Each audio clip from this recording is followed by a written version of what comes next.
Another important topic that you should know when using the present tense is the use of there is, there are.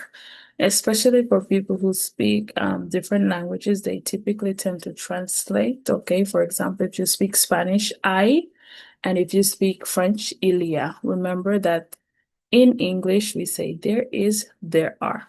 What's the main difference? So there is when you're talking about one thing, so it's singular. There are is when you're talking about more than one thing, so plural.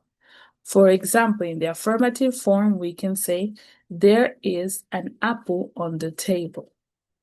There are apples on the table. So if you notice the big difference here is that it's one apple, and here there are many apples. In the negative form, all we have to do is to write not. Okay? There is not an apple on the table. There are not any apples on the table. In some cases, these words are important, so we have to make the correct changes. So let's say in the affirmative, you say there are some apples. If you put it in the negative form, you're supposed to change some for any. You cannot say in the negative form, there are not some apples on the table. You're supposed to say any. There aren't any apples on the table. And if in the affirmative you use a lot of, in the negative form, you should use many or much. For the interrogative form, all we have to do is to start verb. So we're going to switch the position of the verb to be. So in this case, we start with the verb to be. Is there an apple on the table? Are there any apple on the table? Okay, are there any apples? I'm supposed to put S here, excuse me for that. So we start off with is, are, and then we put there after.